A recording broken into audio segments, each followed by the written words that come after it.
we're all supposed to, let's all start to share our ideas and approaches around how to create psychological safety. And so then one person goes and says a few things, and then another person goes and says a few things. And I'm now noticing, like, I'm actually experiencing it, viscerally experiencing it. Like, I've forgotten this is an experiment because now I can feel it in my body. I can feel like my temperature's rising.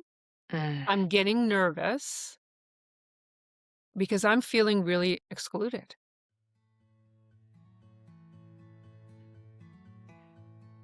Hi, and welcome to the Pause Before You Lead. I'm Alicia Saint. And I'm Heather Haig.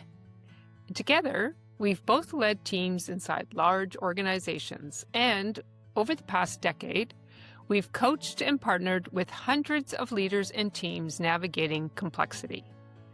We've seen, felt, heard, and supported leaders through the challenging and sometimes really messy parts of leadership.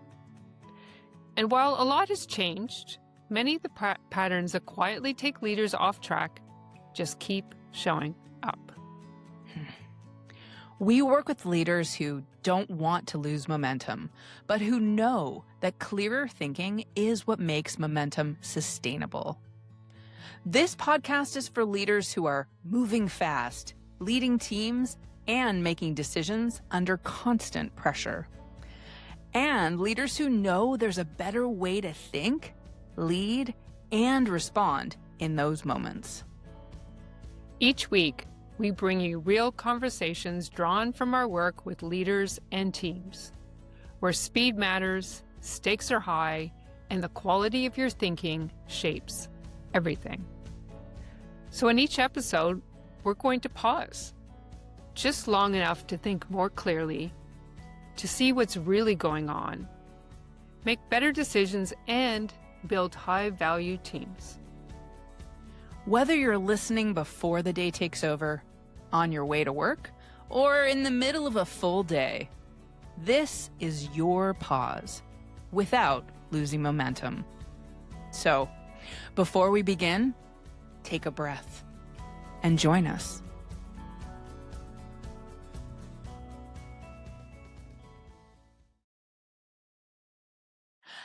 Welcome to the Pause Before You Lead.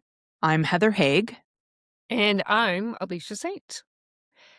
And today, Heather, I'm excited to share with you an experience that I just had recently around psychological safety. So I was working with this group, and our topic was, how do you create psychological safety within a team? So we were sent to a breakout room, and the idea was to talk amongst ourselves. What are the ways, the strategies, the tactics, the tools to create psychological safety for a team? So we go into the breakout, and within a few minutes, I noticed I felt unsafe. I felt completely excluded. How fascinating. Yeah. Well, and the irony is you're there to have a conversation about how to create psychological safety on teams. Yeah. I Yep. mean, I look forward to hearing the story. Before we go further, let's take a pause. Mhm. Just inviting our listeners as you listen to Alicia's story today, think about the last meeting you were in and ask yourself, did everyone in the room feel included? Or was someone sitting quietly on the outside of that conversation?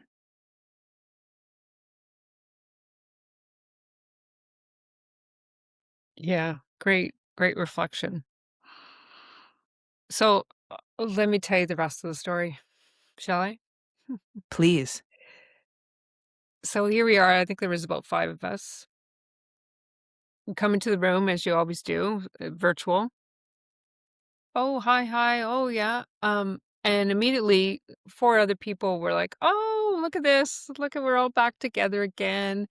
Um, it's great to see you again. Oh, I remember that poster on your wall from the last time we met." A lot of chitter-chatter, banter, connection. And I noticed, I'm like, "Wow, this is cool," because we're talking about psychological safety. This is quasi-team. I'm gonna pretend I'm the new person. Well, I am the new person to this team, and I'm just gonna take on the persona of new team member. Mm. And I'm gonna get really curious here and see what the dynamics are here. How does this play out? Um, and so I thought, wow, this is fascinating. We're talking about psychological safety, and I already feel like I don't belong. Well, and what I love about this is sort of the experimental opportunity here, right? You didn't jump in right away and say, "Hey, I'm excluded." You sat back and sort of witnessed the experience from that lens of how you were feeling. Yeah, yeah. And you're so right. You know me, Heather, right? Normally, I'm very extroverted. I'd be like, "Oh, hey, it's great you guys know each other. I'm Alicia. I'm blah, blah, blah." But I just saw that there was this real learning moment, and for myself too. Um, so I thought, wow, okay, I am just really going to take on this persona, new person to the team, and I'm going to really feel it. I'm going to Mm. notice it and I'm going to feel it. And so they all connected. I stayed quiet.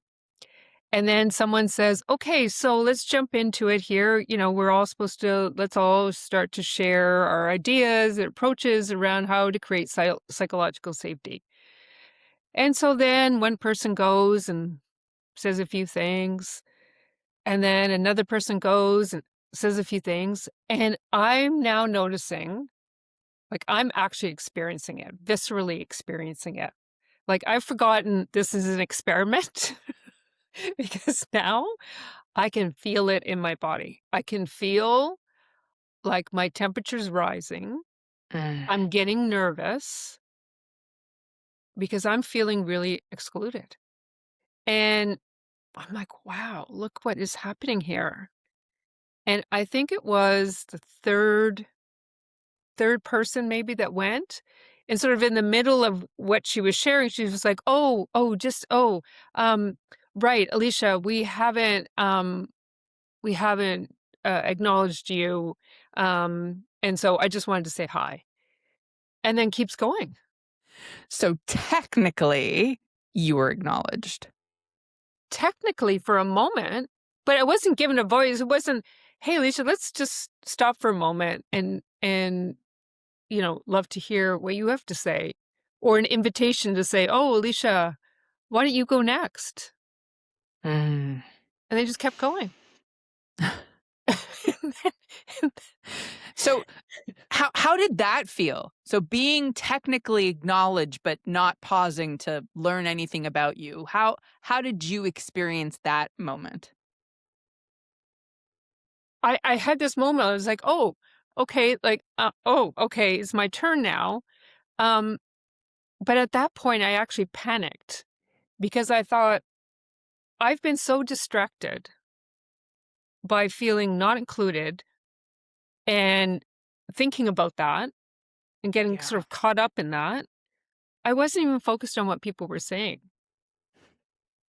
So I like, if someone said to me when it did come to my turn, it was like, "Oh, Alicia, so, interested to hear what you have to say."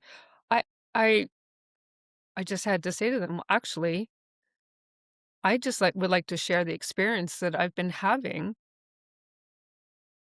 in this group, in this team, that I don't feel included.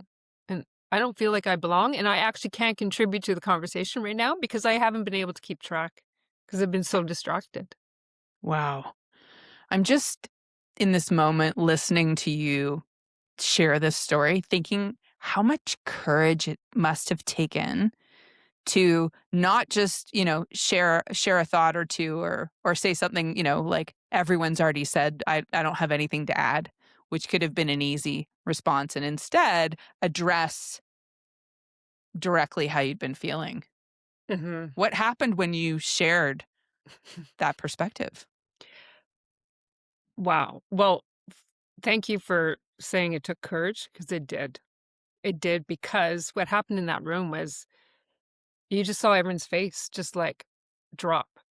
And the one woman who, sort of acknowledged me and wanted to say, "Oh, hi," she immediately jumped in and said, "I feel terrible. I just feel awful. I can't believe it." And and people just started apologizing, and I was like, "Whoa, okay, hang on. This is not about anyone making anyone feel bad, Mm, right? This is really a learning moment of for me to feel like what it is to be on the outside looking in, to feel not included, um, and to share it mhm. because it happened. Like, it literally, and the irony is we were there to talk about how to create it, and out of Yeah. the get-go, it was missed.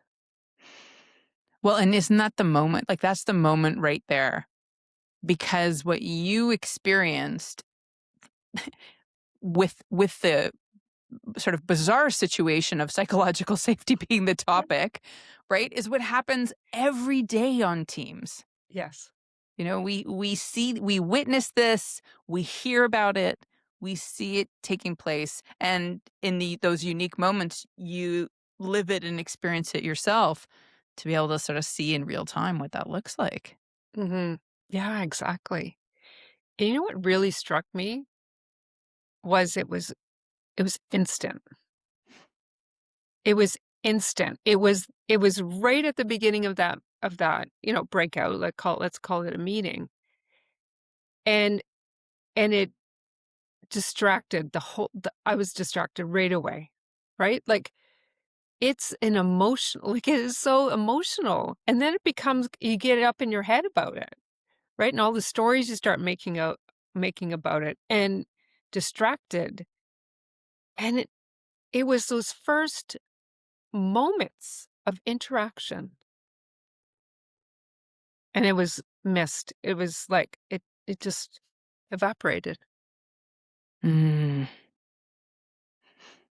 If s it's interesting because as you're saying that, what I'm thinking about is, if someone doesn't feel included, and then aren't listening, they're not contributing, there's the possibility that the rest of the group interprets that as not engaged, interprets that as, they don't have anything to add. They're not, thinking about this in a way that's creative. Like, there's so many potential judgments that might miss what's actually happening.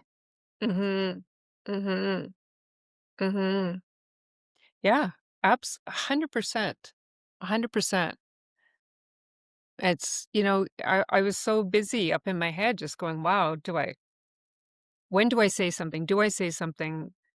I don't feel welcomed. So, it feels like you're going to be inserting yourself. Um, Mm. is my voice even welcome? Like, do they actually wanna hear from me? If you were a leader and observing this, what are some of the risks? Like, how might a leader might interpret that silence when you say, "I don't have anything to add"? Yeah. Um, well, I think it's I you know, we can all say that different people play different roles in meetings, and there's always a quiet one, There's always one that talks a lot, there's always one that doesn't talk as much, and I just wonder for a moment, like, do they feel included? Do they feel Mm. like there's psychological safety? And as a leader, isn't that kinda your role? Like, if you're in that meeting, if you wanna really, have diversity of thought and innovation and creativity and really tackle challenges, really, don't you want everyone's perspective and everyone's voice to come into the room? Yeah, I mean, it's interesting, right? Because I'm sitting in that seat and I'm making the choice to not say what you said, to not have that courageous conversation. And the potential that the leader assumes silence means that person's okay, Mhm, right? mhm. When it could mean so many other things. It could mean that they feel disconnected just like you did or excluded. It could mean that they're feeling uncertain. Like there's so many things that could be going on for that person. And I think sometimes leaders assume, especially if they're really comfortable speaking their thoughts and emotions out loud, that if someone had an issue, they'd speak up. Yeah. And just how hard it is to say something Mhm, because it mhm. doesn't feel safe to speak that truth. You were talking about psychological safety, but if it had been on any other topic, would it have been difficult to say, "This is how I'm feeling excluded in this conversation"? No, and, like, the way I was feeling, and again, I didn't know. I Some of the people in the room I'd never seen before, some I had seen before, but I hadn't really interacted with, right? So, again, if you think about the new person to the team, even if they've been around virtually around the office, even for a couple of weeks or who knows how long, if you don't if you don't feel welcome in, it's because that feeling when I did, bring it forward, and again, it was because it was a great learning moment. If you're a new person, do you think you're gonna say, oh, hey, team, by the way, I'm not feeling really included or invited into this conversation?" Because when I did it, everyone just it's like they look at you like all of a sudden you're the bad guy, right? Right. It's like, Yeah, that "Oh, I feel so defensive bad. response. Oh, like, oh no, oh no." And it's like, "Whoa, hang on here. Like, I made you feel bad? No, that's not what no, it's happening, right?" Yeah, it's interesting how that either a defensive response or an explanation response can be the natural inclination. Let's talk for a minute about responsibility. Um, because maybe some of the leaders are thinking like if you feel excluded, you should speak up, just like you did, Alicia. Right. What's the responsibility of the leader, and how likely would someone else in those situations say something? I think about, is a meeting, I love a party, so I'm gonna bring a party into here into this conversation. Um, I'm a Leo, I'm an extrovert, I love parties. So, isn't a meeting kinda like a party, right? You're inviting everyone to come together, there's a topic, there's a theme, and you're there to be together, right? And so, I think about the responsibility of the leader to welcome everyone. Uh, Like, literally showing up at the door and having someone meet you at the door and say, "Oh, I'm so glad you came. Let me let me introduce you. I know you don't know anyone here. Let me introduce you to a couple of people I think that you'd really click with, or that I really want you to meet. I think you'll have some great conversations. I think you share some similar points of view, or whatever it is, right?" Um, to be invited in and acknowledged, and you feel valued right in that moment. You feel valued. Wow, I'm so glad I came. yeah, I love that you use the party sort of as an analogy for this experience, because I can imagine if let's say you're having a party of neighborhood, um, you know, people that people from, like, it's a street party, for example, and everyone on the street's invited, and there's new neighbors that have just moved in. And if those new neighbors arrived and no one particularly the host, but no one really went and included and invited them in and Mm, introduced them to other people and kind of left it to that new couple or new individual. Like, it's even harder when you're solo, isn't it? You know, yeah. that new individual in the neighborhood who doesn't know anyone, if left to their own devices, they might not come back to that party. Mhm, Right? mhm. So why would we think it's different in leadership and in team dynamics when someone new or from a different group is perhaps joining a conversation? Yeah, yeah, yeah. Um, yeah, and it could even be not even someone new to your team. Maybe you invited, a cross-functional partner into a meeting. Yes. That could be an example too. So, and I think the other thing that's really interesting is, and that we see this all the time, right? You just get so busy on the task, on the doing, right? So there was a little bit of congeniality. Oh, hey, yeah, I remember you. Yeah, great, great to see you. And let's get to the task, right? It's that Mm, pause to just, and it's talked about a lot, like a moment to acknowledge one another, to really see each other, um, especially in these times when so much, of our interaction is still virtual. It's easy to just, we're one Zoom to the next or MS Teams to the next, right? Let's just get busy. Let's just get down to it. yeah. Yeah. And to take that moment to just acknowledge who's in the room.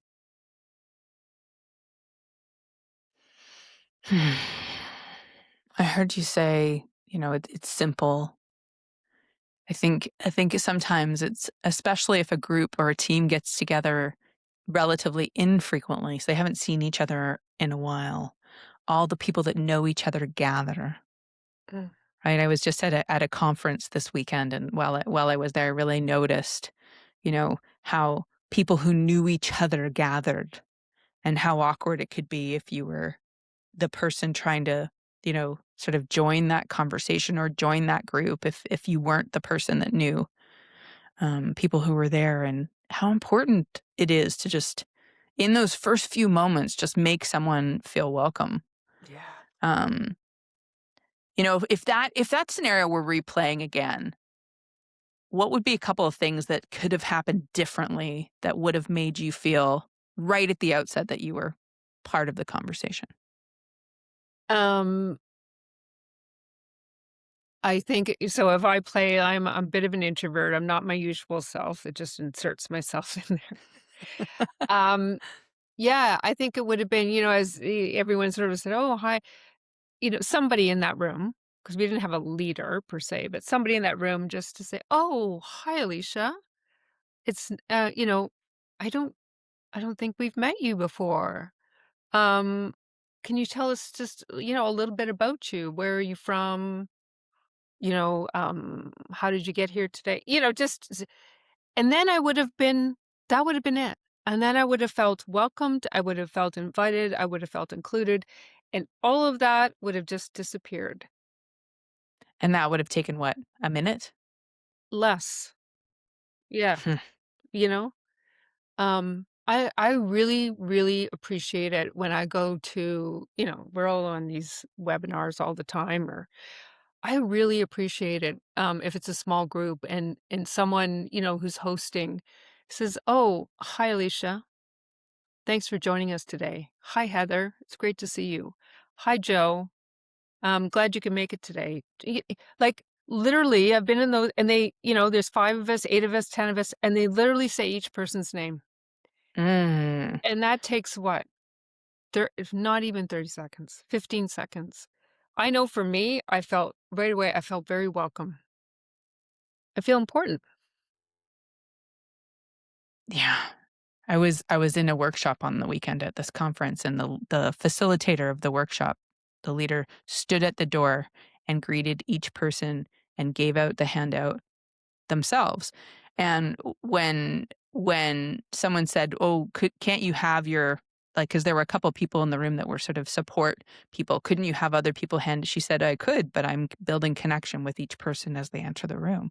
And so that stood out to me, right? As a the it doesn't take much, but that conscientious, how do I make people feel safe, welcome, right? As the host of this conversation, as the Mhm. facilitator for our discussion, you will feel more likely to contribute by the fact that I stood right at the door and I greeted and met each of you as you entered the room versus I'm getting my stuff set up and people kind of wander in and they don't know where to sit and right? Yeah. So you can see the distinctive difference. Mhm. Um, I'm struck by the fact that if you don't get inclusion right, that nothing else works. Because if you feel excluded, as you said, you couldn't even pay attention to the conversation. So, like, everything else might break down in the Mhm. absence of including everyone right at the outset. Mhm. Mhm. And the meaning making, right, that can happen for that person, right? Because Hmm. let's imagine let's imagine that meeting and I'm just not first of all, I'm not tracking. So when it comes to me, I just say something like, "Oh, I was just gonna say what everyone else was gonna say," and everyone's always in such a rush. They're like, "Okay, great," and then move on, move on. And that person walks out of that meeting going, "Doesn't seem to matter if I'm part of the conversation. Doesn't seem to matter that my voice was heard. Doesn't seem to matter you know what I mean? And then it can just create a snowball effect. And we don't want to make it apocalyptic or anything, but I think it's just that power of the pause before you jump into the task, into the doing, into the solving, into the right. It's just that moment to say, have we welcomed everyone? Are we all here together? Hmm. Yeah. And be careful of the assumption, Yes. right? The assumption that everyone is comfortable. Like, how can what responsibility do I have as leader to Yeah. make sure I am being inclusive right at the outset and not waiting until I wonder halfway through, does someone feel excluded or not fully Mhm, welcomed? mhm, You know, as we wrap, I'm wondering, what's a question that leaders leaving this conversation could ask themselves just as a check-in the next time that they're either entering a virtual room or entering an in-person room. mhm, mhm. I guess if I'm the leader or I hold the agenda, the facilitator, I might ask, "Ah, how is everyone?" I don't know, just something around how is everyone today, and I don't mean that you wanna spend half your meeting everyone talking about how they feel, but, um, maybe just asking yourself, does it feel like everyone is checked in, is Mm, welcome? yeah, yeah. Just noticing, right? Just like taking a moment to look around, virtually or physically around the room and just go, wow, even notice the energy of the room, of the meeting as you start, right? Yeah, and if they do identify that someone might feel excluded, to welcome them in before anything else happens. Yeah, it's easy as, hey, Alicia, it's great to see you. So glad you're in this meeting today. Mm, psychological safety. Sounds like it doesn't start with saying the right words. It sounds Yeah. like it's more important for how we make people feel. Yeah. So whether you stumble along because you don't know quite what to say, but that recognition of you being present and welcoming you in would be all it would have taken. Yeah. Yeah. Hmm. Mm, Thanks for sharing that story yeah. today. What a powerful experience. It was. And it was for them too. They all said it was one of the most powerful learning moments they had had. Hmm. Yeah. So remember to think about all the people in the room in the next conversation, meeting, online connection opportunity that you have. And join us next time Hmm. on the pause before you lead.